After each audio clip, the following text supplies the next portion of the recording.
Hi, I'm Pamela, and if you're new here, I breed British Shorthairs in Perth, Western Australia. I have a passion for cat breeding, and I'm here to share my experience and knowledge with you. This video is part of a series designed to help breeders new to the hobby, but if you've been doing it for a while, stick around as you might pick up a tip or two. In this video, I'm going to try and help you answer the question, is my cat a red or a red tabby? By explaining how a solid red cat can look like a red tabby, and I'm using my cat Yammy and her newborn kittens as an example. Okay, today I'm going to talk to you about an interesting question that I get asked quite a lot. It's about reds, and is my cat a tabby? Now, cats can either be tabbies or not tabbies, depending, they can be all sorts of other patterns as well, bicolours, colour points, all sorts of things. And what we call them is a non-tabby we call a solid, and a tabby obviously we call a tabby. And tabbies come in different patterns. They come in a stripy version, which is mackerel, they come spotted. You've got the marbled, you've got classic, the swirly ones with the bullseyes. Those are all the tabby patterns. When cats are little, even solid cats, you can see what we call ghost barring. Ghost barring is the stripes, the faint version of the stripes that you can see, the tabby pattern that the cat might be if it was a tabby. So I'm going to let me just grab this little one over here. I think it's a cinnamon. I'm hoping it's cinnamon. So this kitten here, you can see that there is a little bit of stripiness to this kitten. A little bit of stripiness showing through that kitten's colour. Now that kitten is a solid kitten. This one here, the chocolate bicolour here, is a solid kitten. You can see a little bit of striping in that one. It's more noticeable in colours like blue and your lilacs and your fawns. Depends on the cat, depends on the pattern that they're actually underneath, but every single cat has a version of the tabby pattern. And what happens is when the cat has another gene, which is the agouti gene, it turns the tabby on, or if they don't have it, the tabby is turned off. But they've all got it there, so in some circumstances you can still see it. These little guys here, the little red kittens we have here, and we're talking about red today obviously. Red is a really weird sort of unusual colour. It's not in the same place as black and chocolate and cinnamon.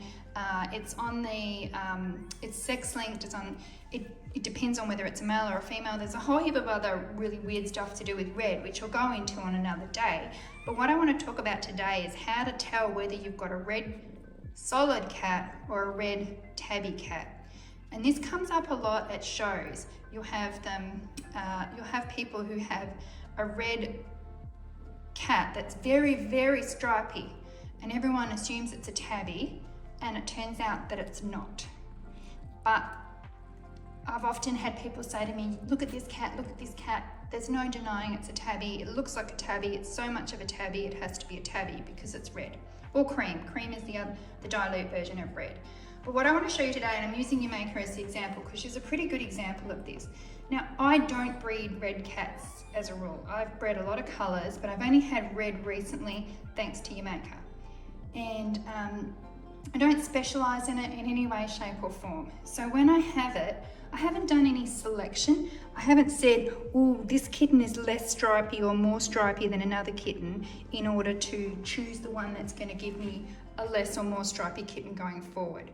So I don't have any tabbies. I've never bred tabbies. I don't have a single tabby cat, and I've never had a single tabby cat. Got nothing against tabbies, just haven't chosen to breed them. It's not the thing that I'm passionate about. I'm passionate about solids.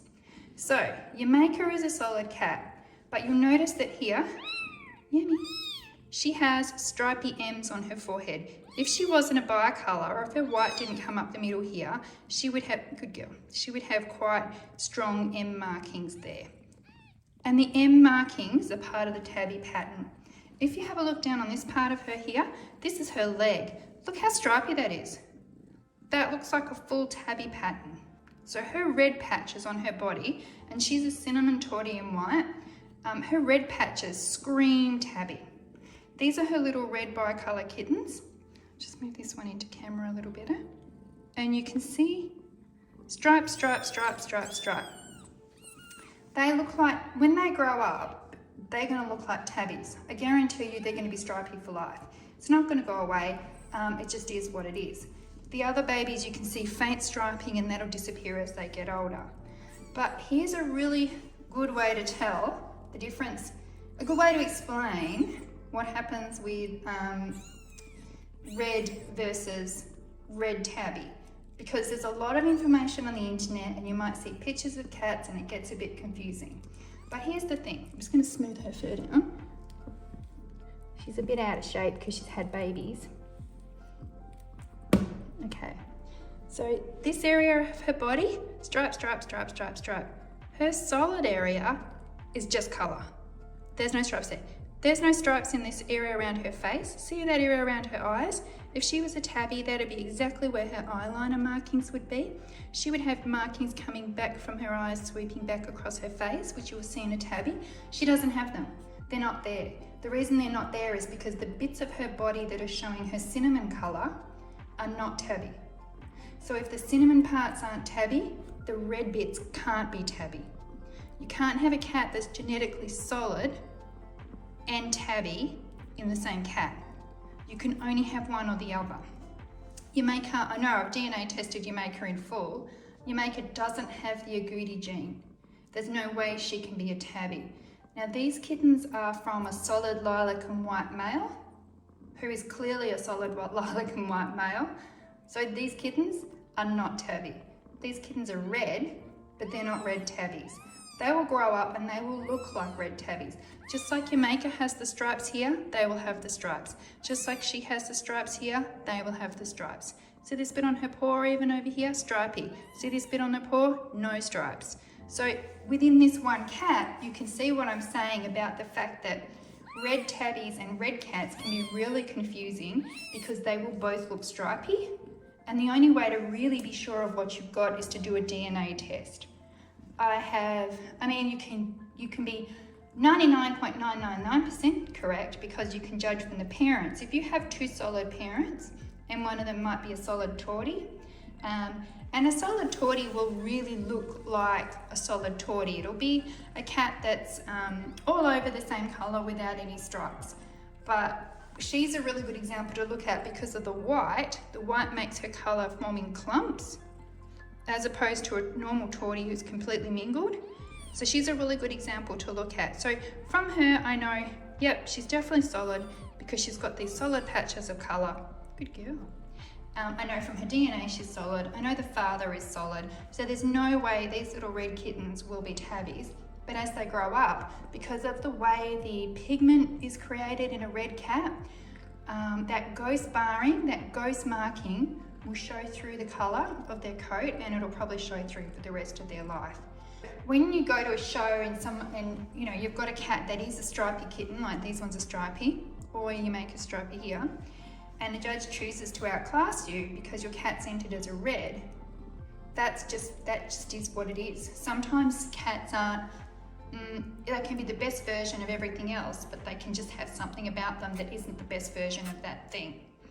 And if the cat is genetically solid red, and its paperwork is solid red because it can't be a tabby if it doesn't have tabby parents, there's not a lot else you can do except that that's the fact that that cat maybe isn't a show cat, or enter it, see what happens, see what the judges do.